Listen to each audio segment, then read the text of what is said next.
3쪽 사도행전 9장 26절부터 31절까지 말씀 제가 봉독해 드리겠습니다. 사울이 예루살렘에 가서 제자들을 사귀고자 하나 다 두려워하여 그가 제자됨을 믿지 아니하니 바나바가 데리고 사도들에게 가서 그가 길에서 어떻게 주를 보았는지와 주께서 그들에게 말씀하신 일과 다메섹에서 그가 어떻게 예수의 이름으로 담대히 말하였는지를 전하니라.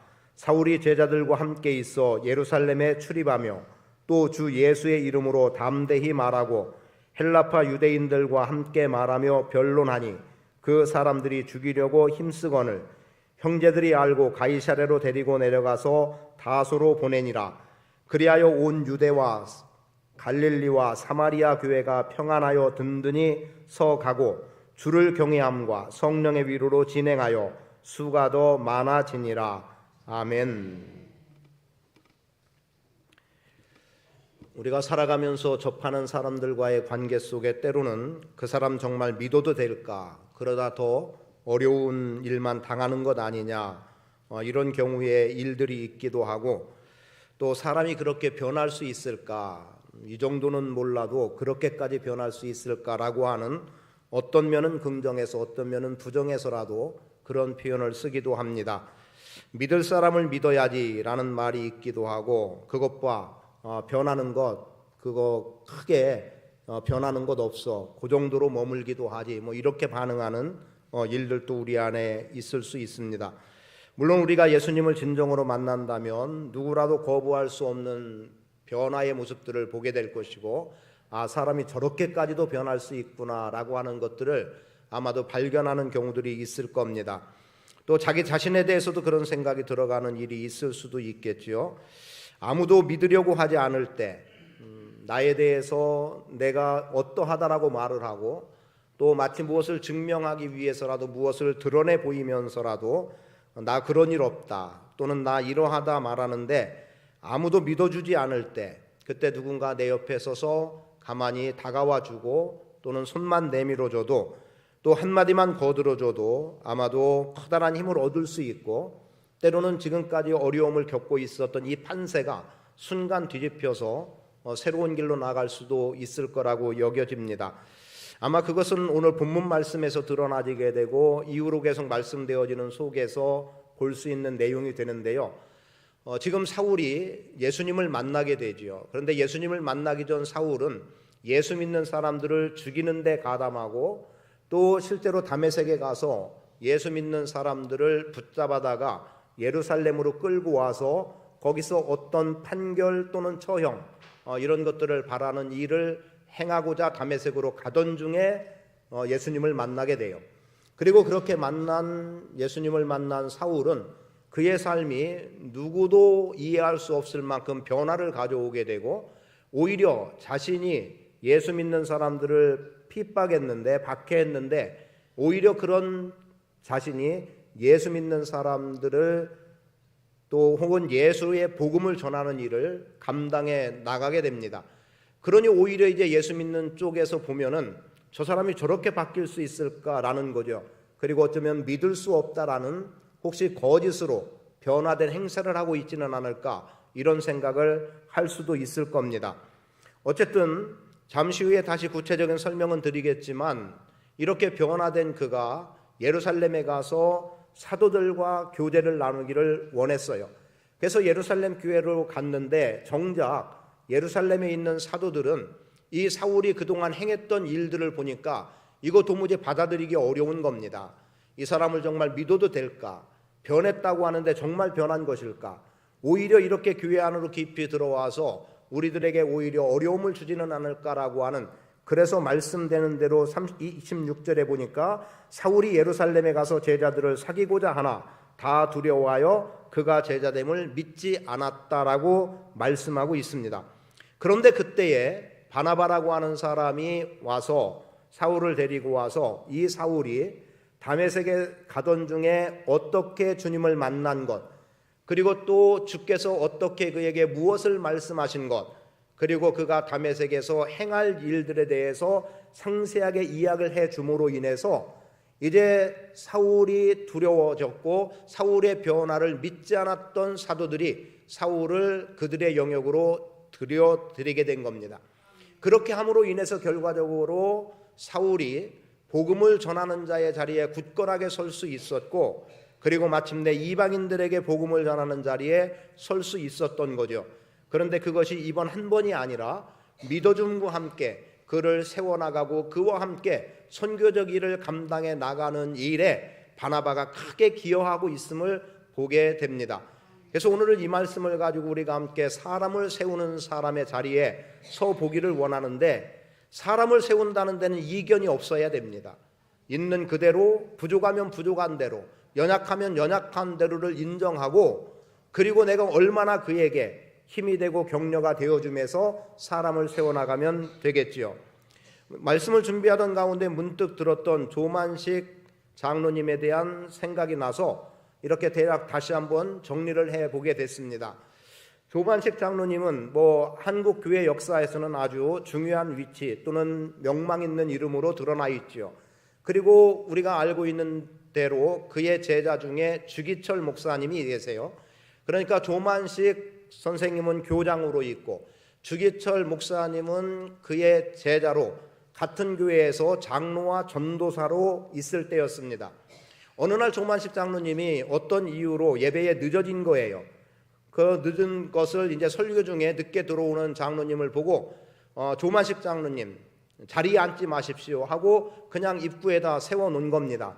그러니 사람들의 성도들의 반응이 어떻겠어요? 교회에 가장 영향력 있는 장로가 예배 시간 조금 늦었다고, 그것도 이제 전도사밖에 되지 않는 전도사가 그 자리에 서서 앉지도 못하게 하니 어떻겠습니까? 성도들은 뒤를 돌아다 보지도 못하고 그때부터 은혜가 될 일이 있겠어요? 그냥 속으로 저 전도사 큰일 났다, 오늘로 끝났구나, 이런 생각밖에 할 일이 없었던 겁니다. 그리고 말씀을 마친 후에 이제 전도사님이, 주기철 전도사님이 조장로님에게 대표 기도하라고 말씀을 하시죠. 그때 기도의 내용은 이렇습니다. 하나님, 나의 죄를 용서해 주십시오. 거룩한 주일날 하나님을 만나는 것보다 사람 만나는 것을 더 중요하게 여긴 죄를 용서해 주십시오. 주의 종의 마음을 상하게 한 것을 용서해 주십시오라고 기도를 한 거예요. 기도가 맞춰졌습니다. 성도들은 다 감동이 됐어요. 아무래도 조장로님이 전도사에게 삿대질이라도 하고 당장 교회를 떠나라고 할 줄 알았는데, 그런데 회개의 기도를 하고 그 기도에 모든 성도들은 감동을 받고 그 예배는 눈물바다가 되고 끝이 났습니다. 왜 이런 생각이 문득 들었을까? 그렇습니다. 주기철 전도사가 순교자의 자리에서는 주기철 목사, 한국교회의 순교자 하면 대표적으로 표현이 되죠. 침례교회 이종덕 감독이라고 하는 순교자가 있음에도 불구하고 그런 이종덕 감독을 기억하는 사람은 거의 없습니다. 그런데 누가 있어요? 타교단인, 물론 타교단이라고 제가 구분하려고 하는 건 아니니까 이해하시고, 오히려 주기철 목사님은 누구라도 신앙생활하는 사람은 다 알고 있습니다. 그러면 그런 주기철 목사가 그렇게 훌륭한 또 순교자의 자리에 서기까지의 과정에는 누가 있었을까? 아무래도 조만식 장로라고 하는 그런 훌륭한 인품의 사람이, 장로가 곁에 있었기 때문에 전도사가 훌륭한 목사가 됐고, 한국교회 이름이, 한국교회가 존재하는 한 아마도 이 이름은 떠나지 않을 것이라고 봅니다. 그러니까 누군가 한 사람이 누군가 한 사람을 세울 때, 그래서 연약하고 부족하고 별로 힘없는 사람같이 보여줘도 힘 있는 자가 붙잡아주면, 함께 해주고 격려해주면 누군가는 든든하게 서나갈 수 있다고 믿습니다. 그런 가운데 저의 생각은 이거였어요. 나를 도와주는 장로 없나? 이게 아니라 과연 그렇게까지 말할 수 있는 목사가 이 시대에 있는가? 그리고 그렇게 책망하는 소리를 듣고 회개하는 장로가 있는가? 또는 성도가 있는가? 참 찾아보기 어려운 상황이라고 봅니다. 스스로 부끄러울 수밖에 없는 것, 그럼에도 불구하고 함께 말씀을 나누는 것은, 오늘 여러분들은 사울을 사도 바울로 만들어 나간 바나바와 같은 인생으로 한번 우리가 살아보는 것 얼마나 중요할까를 함께 나누기를 원합니다. 전제에서 말씀드리는 바, 사도 바울의 사도됨이 혼자만의 힘으로 가능했을까? 그렇지 않다고 봐요. 먼저는 누구도 부정할 수 없는 부활하신 예수님의 부르심이 있었던 거죠. 왜냐하면 그가 다메섹으로 가는 길에 호련히 빛이 그를 둘러싸고 거기로부터 음성이 들려지지 않습니까? 주의 음성이에요. 어찌하여 네가 나를 박해하느냐라고 하는 음성입니다. 이 음성으로부터 사도 바울은 부름을 받고 복음의 일을 감당해 나갔기 때문에 이렇게 주님의 부르심이라고 하는 신적인 부르심이 있어서 바울이 사도됨의 자리를 걸어갈 수 있었습니다. 그리고 이렇게 바울이 또 사도됨에는 분명한 것, 자신의 돌아봄이 있었다라고 저는 봅니다. 지금 본문 말씀 같은 경우는 사울이 예루살렘에 가서 제자들을 사귀고자 하나, 이것이 바로 앞에 회심한 내용 뒤에 곧바로 연결이 되기 때문에, 그래서 다메섹 도상에서 변화된 사울이 곧바로 예루살렘으로 올라갔다, 이 시차가 그렇게 나지 않는 것으로 보여지고 있지만 갈라디아서 1장 17절 말씀에 가보면 그가 예루살렘으로 곧바로 가지 않고 아라비아로 갔다가 다메섹으로 돌아왔다라고 말합니다. 그 이후가 지금 본문에 기록된 말씀이에요. 그리고 사도 바울의 행적을 볼 때 아라비아 광야에서 어느 정도 머물렀는가를 대개의 학자들은, 목회자들은 3년 정도의 기간이 있었다라고 말합니다. 그럼 이 3년의 기간 동안 예수님을 만난 사울이 무엇을 했을까? 저는 분명히 이렇게 생각해 보고 싶어요. 그 3년의 기간 아라비아로 가서 사울은 이랬을 겁니다. 내가 그동안 예수 믿는 사람들을 박해했던 것에 대한 돌이킴, 분명한 회개가 있었을 것이라고 믿고, 또 하나는 그가 3년여 광야 생활 속에서 하나님의 좀 더 세밀하고 구체적인 음성을 들으면서 자신을 부르신 하나님 앞에 어떻게 순종함으로, 굴복함으로 오직 주님만을 드러낼까에 대한 기도나 혹은 자신의 어떤 신념들이 생겼을 수도 있겠고, 그래서 결과적으로 그가 후일의 고백이지만 나의 생명을 조금도 귀한 것으로 여기지 않겠다라고 하는 결단을 이미 그곳에서 하지 않았을까? 왜냐하면 사울이 스데반의 죽음의 현장에 있었습니다.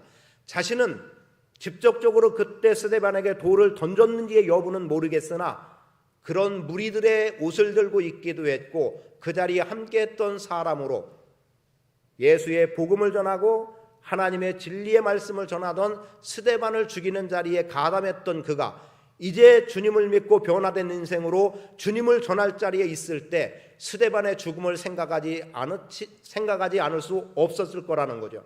그러면 나 때문에 스데반이 죽었다면, 그가 복음 때문에 죽은 거라면 나도 복음 때문에 내 생명을 조금도 귀한 것으로 여기지 않고 주님을 위해서 내 목숨을 바치겠다고 그런 결단까지를 하지 않았을까?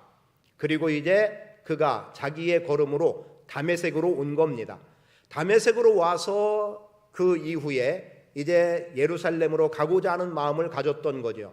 왜냐하면 예루살렘 교회의 사도들과 영적인 교제를 나누기를 원했을 겁니다.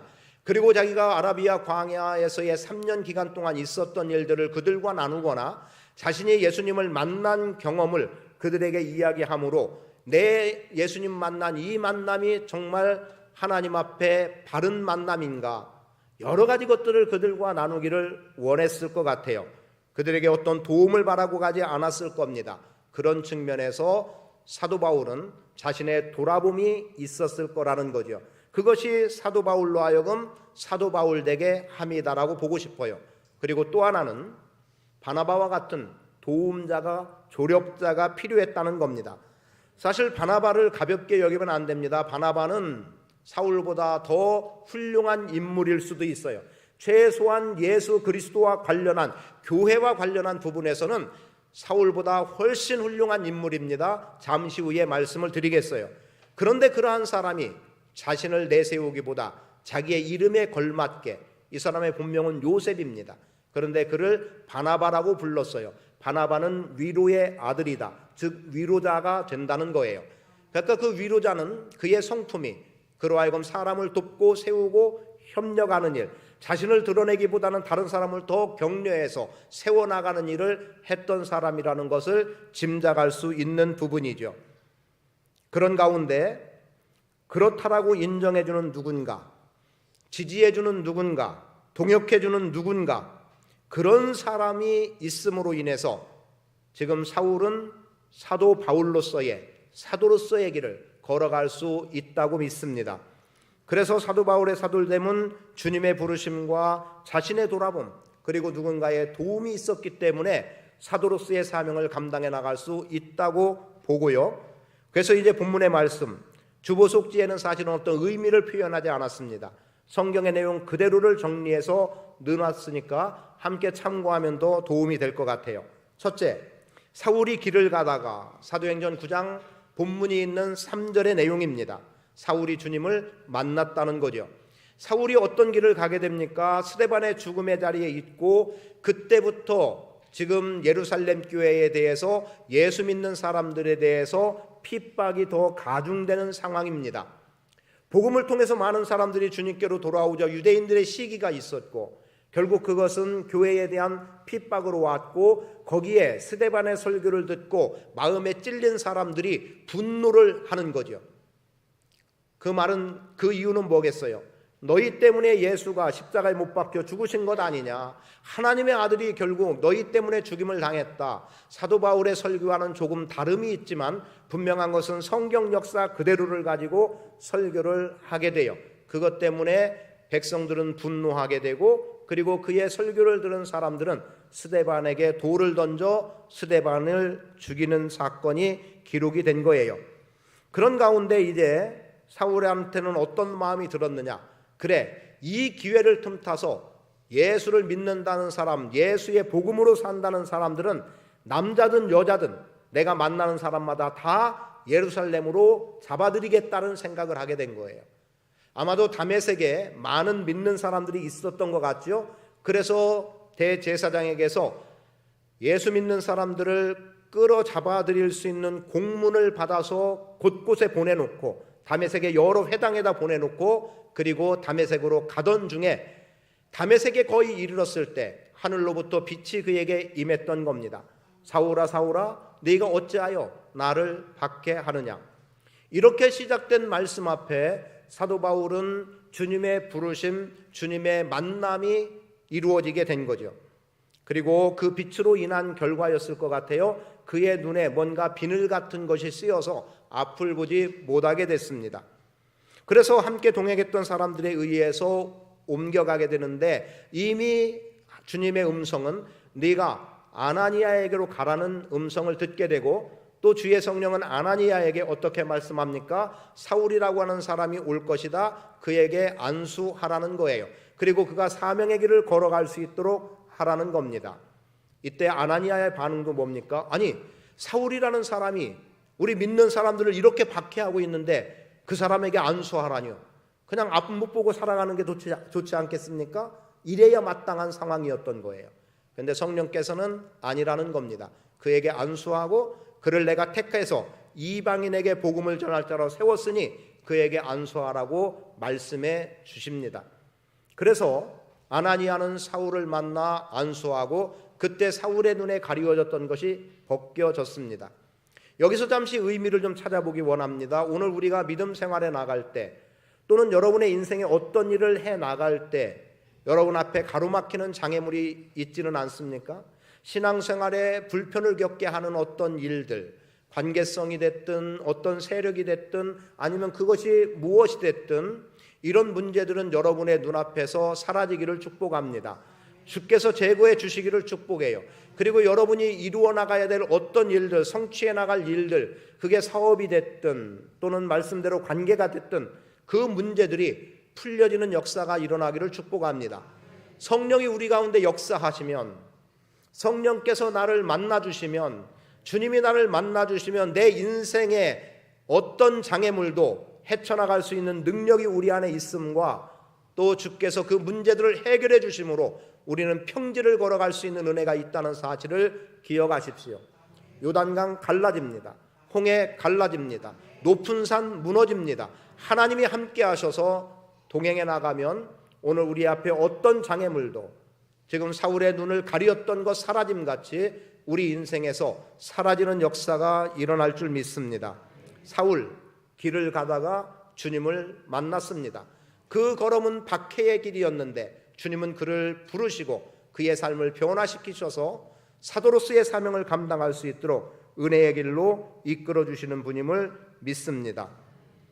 여러분, 사울이 다메섹의 제자들과 함께 있다가 예수님의 제자들인 말 그대로 사도들을 만나러 예루살렘으로 가려고 했을 때, 그때 아무도 그를 받아들여주지 않았던 것, 이제 그게 오늘 본문 속에 나오는 내용인데요. 두 번째로 보기 원하는 바, 바나바가 데리고 사도들에게 가서라고 하는 9장 27절의 말씀입니다. 자, 다시 26절로 와봅니다. 26절, 사울이 예루살렘에 가서 제자들을 사귀고자 하나 다 두려워하여 그가 제자됨을 믿지 아니했다. 자, 지금 사도들은 사울을 믿지 못하는 거예요. 그런데 사울의 경우 22절 같은 경우는 이런 말씀도 나와요. 사울이 주님을 만나고 예수의 복음을 전했더니 22절, 사울은 힘을 더 얻어 예수를 그리스도라 증언하여 다메섹에 사는 유대인들을 당혹하게 하니라. 여러분, 예수님 반대했던 사람이 다시 예수님을 전하니까 반대하는 세력들이 당혹스러운 거예요.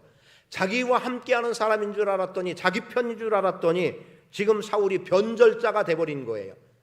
그럼 이 변절자, 유대인들에게는 변절자지만 사도들에게는 함께 복음으로 갈 사람이에요. 그런데 사도들이 아직 그를 받아들이지 못하고 믿지 못하는 것은 워낙에 사울이 어찌 보면 악명 높을 거라고 보여질 정도로 예수 믿는 사람들, 그래서 말씀은 그거죠. 예수 믿는 사람들을 만나는 쪽쪽, 이렇게 표현해야 될까요? 만나는 대로. 다른 성경에서 표현하는 내용이 그거예요. 남자든 여자든 만나는 대로 그들을 붙잡아 드리겠다는 겁니다. 그러니까 그렇게 움직였던 사울이 변했으면 얼마나 변했을까. 그래서 예루살렘 교회에 있는 사도들은 지금 말씀 그대로 받아들이기가 불편했던 거죠. 제자됨을 믿으려고 하지 않았습니다. 그런데 그때 바나바가 그와 동행하는 거예요.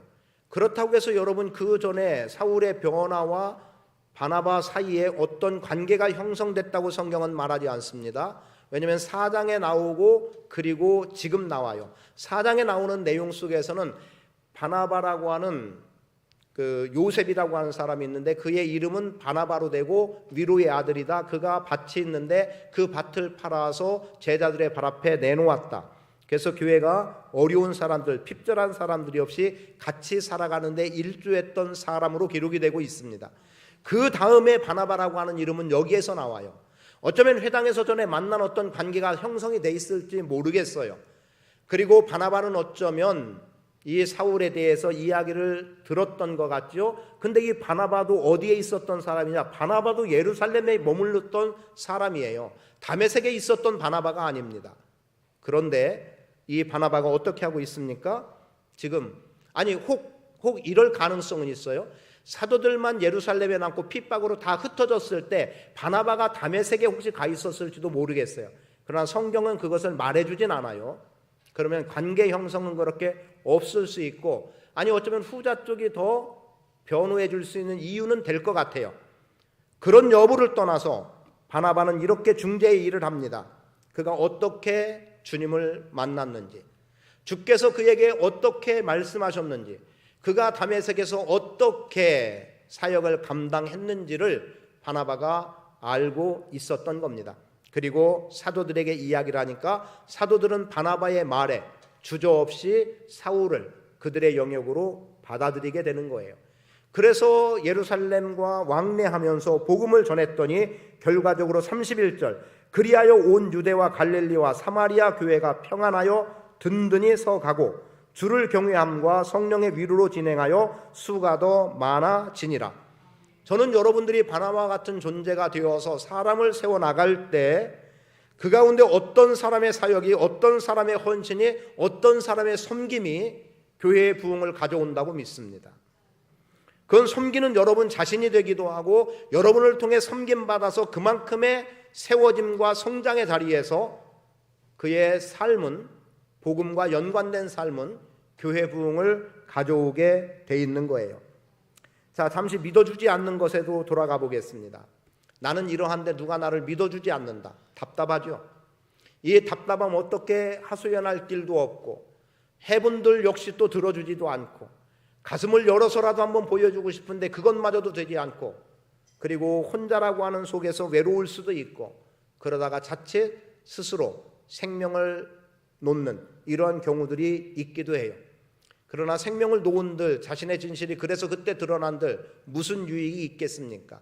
그건 우리 믿음의 사람들에게는 있을 수 없는 일이고, 다만 정말 외롭고 답답하고 화가 나기도 하고 어쩔 수 없는 것에 혼자 정말 미치겠다 이렇게 표현할지 모르는 상황이 있을 수 있겠어요. 그런데 만일 그러한 때에 누군가가 여러분의 곁에 와서 조용히 손잡아주고 나는 네 말이 진실인 걸 믿어, 혹 이런 말 한마디만 해주더라도, 아니 아무 말 없이 그냥 손만 한번 잡아주더라도, 아니면 한번 끌어안아 주기만 하더라도 그 사람은 살아나는 거예요. 힘을 얻는 거예요.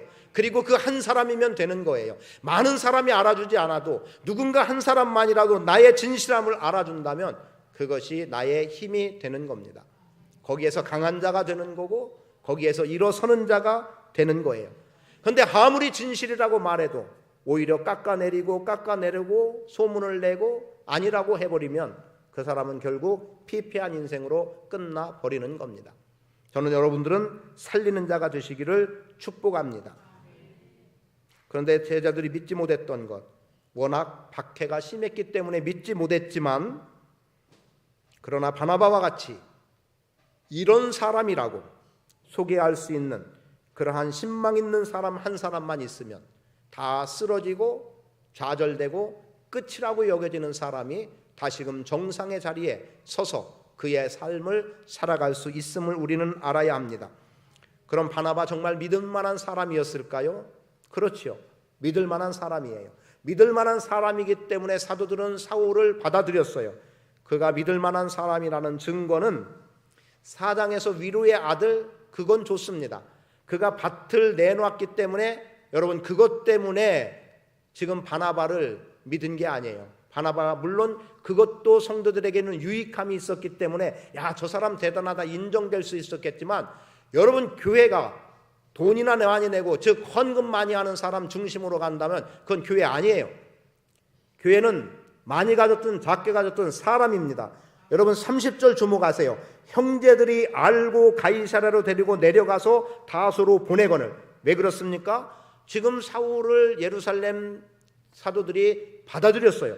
그러니까 사울이 더 힘을 얻어서 28절 사울이 제자들과 함께 있어 예루살렘에 출입하며 또 주 예수의 이름으로 담대히 말하고 헬라파 유대인들과 함께 말하며 변론하니, 다메섹에서는 유대인들을 당혹시켰습니다. 지금 예루살렘에서는 헬라파 유대인들에게 복음의 말씀을 전하며 변론했더니 그 사람들이 사울을 죽이려고 힘썼다는 거예요. 그때 형제들이 사울을 안전하게 대피시키는 거예요. 그 형제들이 누굴까요?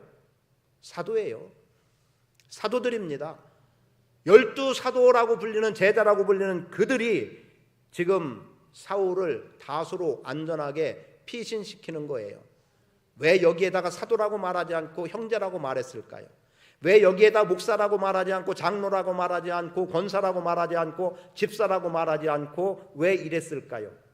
교회는 신분으로 세워지는 게 아닙니다. 직분은 주의 일을 하라고, 더 낮아지고 섬기라고 주는 거지 위의 자리에 올라서 뭐 하라 이게 아니에요. 그래서 예수 믿고 구원받은 사람들은 형제 자매예요. 이거 놓치면 안 됩니다. 이거 놓치기 때문에 교회는 자꾸 위아래를 따지고 있고요, 누가 위고 누가 아래를 말하는 경우들이 얼마나 많은지 모릅니다. 지금 믿을 만한 사람, 보증이 되는 사람이 돼야 됩니다. 그럼 사도 바나바가 그렇게 자기 재산을 다 바쳤기 때문에 아니에요. 물론 존경받을 만합니다.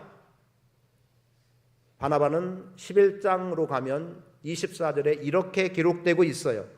바나바는 착한 사람이요 성령과 믿음이 충만한 사람이다. 여기에 답이 있는 거예요. 여러분이 하나님 앞에 얼마나 많이 드리고의 문제가 아니라 여러분이 성령과 믿음이 충만한 사람, 착한 사람이라고 사람들에게 보여지면 그 사람은 믿을 만한 사람이 되는 거예요. 믿을 만한 사람. 그러니까 바나바의 말 한마디에 사울은 예루살렘 교회의 제자들과 사도들과 함께 할 수 있었고 복음의 능력을 나타냈고, 그래서 31절 같은 결과, 수가 더 많아지는 결과를 이들은 보게 됐다는 거죠. 저는 바나바가 사울을 데리고 사도들에게 감같이 여러분이 세울 사람의 손을 붙잡기를 원합니다. 그와 함께 하기를 원합니다. 교회 안에서 세울 사람들을 여러분들이 기도하며 정할 수 있기를 원합니다. 그 사람이 옳고 그름의 문제가 아니에요. 잘나고 못나고의 문제가 아닙니다. 괜찮고 덜하고의 문제가 아닙니다. 지금은 비록 그래도 사울이 핍박하는 자였어도 주님 만나면 변화되는 거예요. 여러분이 섬기면 변화되는 거예요. 참 민망한 이야기입니다만 사실은 며칠 전에도, 며칠 전이 아니네요. 어제였네요. 어제도 자주 보다 보니까 제가 좀 이렇게 헷갈렸어요. 어제와 그제, 특히 금요일 날에 있었던 것 가운데 하나는 학생 하나가 카페로 왔어요. 근데 그 아이를 보고 여러 명이 웃었어요. 그 아이에 대해서 아는 것. 그런데 비웃음 아니었어요. 절대 그건 아닙니다. 다만 제가 민망하다고 한 거는 그 전에 그 아이에 대한 나름의 평을 했기 때문이에요. 왜냐하면 아유 뭐 저런 애가 있나 이런 생각이 들 정도였던 아이입니다. 그런데 그 아이가 자기 주변의 아이들을 교회로 데려오는 거예요. 전에도 한번 조금 표현했지만 거기에는 청년들이 그 아이들을 잘 돌봐줬어요. 먹을 것도 사주고 때로는 입을 것도 사주고 막 사비로 계속해서 돌보아 줬어요.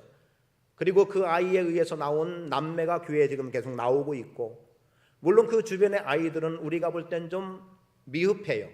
왜냐하면 정상적인 가정의 아이라고 말하기는 어려운 아이들이에요. 그리고 언젠가 학생부에서 영화를 보여준다고 그 아이들을 불러 모았는데 얘가 또 다른 애들 그날 3명인가를 또 데리고 왔어요. 그리고 지금 또 한 명이 합해져 있어요. 그 아이들이 지금 주일날 예배는 제대로 나오진 않아요. 어쩌다 나와요. 그런데 토요일은 계속해서 만나고, 그리고 2주 전에는 말씀을 함께 나눈 것 때문에 그 아이들을 돌보고 있는 교사들이 막 기뻐가지고 그 아이가 이런 표현을 했다는 거예요. 이런 표현을, 말씀 묵상을 하고 이런 표현을 했다. 그거 하나에 막 교사들이 감격해하는 거예요. 근데 왜 엊그제 그 아이를 보고 웃었냐면 저 아이 주변에는 괜찮아 보이는 아이들이 아무도 없다는 거였어요. 그런데 저는 분명히 믿기는 그 아이들이 정말 주님을 제대로 만나면 그 아이들 중에 누군가가 선교사가 될 수도 있고, 그 아이들 중에 누군가가 장로가 될 수도 있고, 그 아이들 중에 누군가가 권사가 될 수도 있고, 교회에서 훌륭한 일꾼이 될 수 있다고 믿고요. 혹시 압니까? 그 아이의 누군가가 목사가 되어서 후일에 우리 교회 담임으로 오게 될지는, 그런 생각은 안 해보나요? 여러분, 부족하고 미흡해도 세워주면 돼요. 그런데 괜찮은 사람만 세우자? 될 만한 사람만 세우자? 아닌 거예요. 지금 바나바가 같이 우리는 손잡아주는 사람, 옆에 있는 사람, 위로해주는 사람이 되기를 원합니다. 그는 착한 사람이요 성령과 믿음이 충만했기 때문에 가능한 삶이었고, 그로 인해서 사울이 제자들과의 만남이 이루어졌고, 거기에서 사울은 더 힘을 얻을 수 있었습니다. 그리고 지금 사울은 어때요? 다소로 피신시켰죠. 자, 그 이후 또 한 10년여가 지났다고 보통 보고 있어요. 10년여가 지났다고 보고 있는데, 그런데 11장 25절에 바나바가 사울을 찾으러 다소로 가는 내용이 기록이 되어 있습니다. 왜 바나바가 사울을 찾으러 다소로 가느냐? 대략 여러분이 보시는 그대로라면 예루살렘이 여기에 있어요. 그 위쪽에 수리아 안디옥이 있습니다. 그리고 여러분이 볼 때 어떻게 표현해야 되나? 지중해 쪽 저쪽으로 가서 비시디아 안디옥이라는 데가 있어요. 그런데 다메섹에서도 예루살렘에서도 어쨌든 안디옥은 좀 떨어져 있어요. 그런데 복음이 얼마나 확장이 돼가고 있냐면 놀라우리만큼 복음이 확장이 돼가고 있었던 겁니다. 안디옥에도 복음이 들어갔다는 말을 예루살렘 교회 사도들이 듣게 된 거예요. 야, 이 복음이 다메섹에서 또는 예루살렘에서 안디옥까지 복음이 전해지고 있구나. 거기에도 교회가 생겼다는 말을 사도들이 듣게 된 겁니다. 그래서 사도들이 어떤 행동을 취하고 있냐면 22절로 가봅니다. 그 위에 19절부터 기록이 됩니다만 지금 스데반의 19절부터 보는 게 좋겠네요. 그때의 스데반의 일로 일어난 환난으로 말미암아 흩어진 자들이 베니게와 구브로와 안디옥까지 이르러 유대인에게만 말씀을 전하는데, 자, 유대인에게만 말씀을 전했어요. 그 유대인들은 당연히 유대인들에게 복음을 전했던 이유죠. 20절, 그 중에 구브로와 구레네 몇 사람이 안디옥에 이르러 헬라인에게도 말하여 주 예수를 전파하니 주의 손이 그들과 함께 하심에 수많은 사람들이 믿고 주께 돌아오더라. 예루살렘 교회가 이 사실에 대한 소식을 들은 거예요. 소문을 들은 거예요. 그래서 바나바를 어디로 보냈다? 안디옥까지 보냈다라는 겁니다. 그래서 바나바가 예루살렘 교회에서 안디옥으로 가게 된 거예요. 안디옥에 가서 그가 한 일은 뭐냐? 그곳 교회에 대해서 이렇게 말씀합니다. 너희가 하나님의 은혜를 보고 기뻐하여 모든 사람에게 굳건한 마음으로 주와 함께 머물러 있어라. 끝까지 주를 섬기고 충성하라는 권면을 했습니다. 명령이었어요. 그리고 앞에서 표현했던 바나바는 착한 사람이다, 성령과 믿음이 충만한 사람이다, 요것까지 표현되죠. 그 이후에 그렇게 권면을 하고 바나바는 어디로 갑니까? 사울을 찾으러 다소로 갔습니다. 앞의 내용 속에서 헬라파 유대인들 때문에 생명의 위협을 느껴서 형제들로 표현된 사도들이 지금 다소로 사울을 피신시켰던 거죠. 그런데 지금 바나바가 그 사울을 찾아가요. 왜 찾아갔을까요? 그를 불러다가 그 뒤에 나오는 내용에 1년 내내 주의 복음의 말씀을 안디옥에서 가르쳤습니다. 그 일을 하도록 바나바가 찾아 나선 거예요. 바나바가 이때 안디옥으로 사도 바울을 부르지 않았다면, 그래서 그 뒤에 일이 없었다고 한다면 오늘 우리에게도 복음은 전해지지 않았을 수 있습니다. 왜냐하면 그렇게 안디옥에 머물면서 가르쳤을 때 13장의 내용이 기록이 되는 거예요. 13장으로 가보면 이렇게 기록됩니다. 1절, 안디옥 교회의 선지자들과 교사들이 있으니 곧 바나바와 니게르라 하는 시몬과 구레네 사람 루기오와 분봉왕 헤롯왕 젖동생 마나엔과 및 사울이라. 지금 안디옥 교회에는 누가 있었느냐? 선지자들과 교사들이 있었습니다. 그러면 다른 교회는 없었을까? 다른 교회도 있었겠지만 다른 성경 번역에는 이렇게 표현돼요. 안디옥 교회에는 는자 하나가 더 들어가요. 그러면 다른 교회들은 거의 선지자나 교사들이 없는 상태였다고 봐도 되고요. 왜냐하면 곳곳에 교회는 생기는데 그들을 책임질 지도자들이 부족했던 거죠. 그런데 안디옥 교회에는 선지자들과 교사들이 있었다는 겁니다. 그런데 그 가운데 둘을 따로 세워서 보내라는 거예요. 파송이죠. 그죠? 선교사로 내보내는 겁니다. 그래서 안디옥 교회가 선교라는 이름을 갖고 있어요. 근데 누구를 보냅니까? 바나바와 사울을 따로 세웠다고 2절은 말씀하고 있고, 그들에게 기도하고 두 사람에게 안수하여 보냈다라고 말씀합니다. 여러분, 이게 중요한 거예요. 그래서 마지막에 표현된 내용, 바나바와 사울을 따로 세우라는 말씀 앞에 안디옥 교회는 순종했고, 여기서부터 1차 선교여행, 2차 선교여행, 3차 선교여행이라고 불려지는 이 사역이 펼쳐지고 있음을 보게 되고요. 13절에 이렇게 말씀이 기록이 됩니다. 바울과 및 동행하는 사람들이 바보에서 배 타고 밤빌리아에 있는 버가에 이르니 요한은 그들에게서 떠나 예루살렘으로 돌아가고. 여러분, 이 말씀이 왜 중요하다고 보여지느냐? 최소한 오늘 말씀에서는 중요해요. 왜냐하면 어디로 선교 갔다는 게 더 중요하지만 여기서부터 사울이라고 하는 이름이 등장하지 않고 바울이라고 하는 이름이 등장하고, 여기서부터 바나바가 앞에 나오던 이름, 조금 전에 읽었던 내용에도 바나바와 사울을 따로 세웠다, 항상 바나바가 앞서 있었습니다.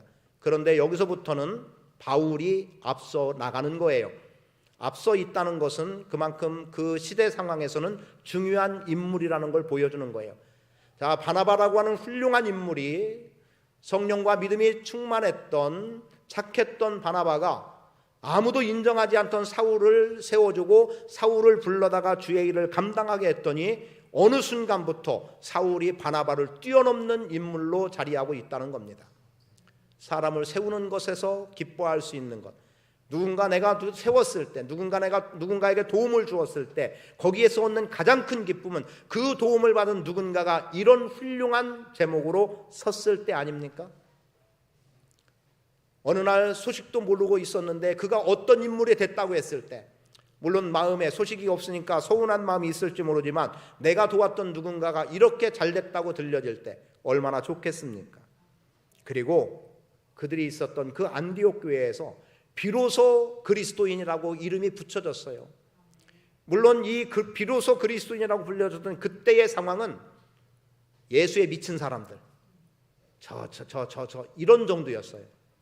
그러나 저는 그것을 역으로 생각하면 다른 요즘 미친 사람들이 얼마나 많습니까? 어디에 미치고 있습니까? 그냥 큰 틀에서는 문화에 미친 사람들이 얼마나 많이 있습니까?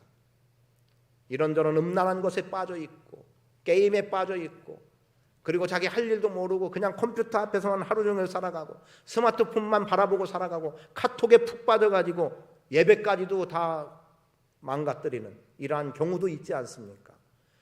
그런 시대라면 생명이신 예수에게 미쳐버리는 거 좋지 않겠습니까? 거기에 빠질 이유가 없어야 될까요? 그렇게 본다면 그렇게 세상 사람들이 비아냥거리는 그리스도인으로 봤더라도 역으로 생각하면 그들에 대한 결국은 존중인 거예요. 그렇게 이름이 되어지는 거예요. 그게 안디옥에서 일어났습니다. 교회를 격려했더니, 그리고 나서 사울을 불러다가 세웠더니, 그리고 가르쳤더니 안디옥 교회는 비로소 사람들이, 안디옥 교회 사람들에 대해서 그리스도인이라고 그렇게 이름 붙여졌습니다.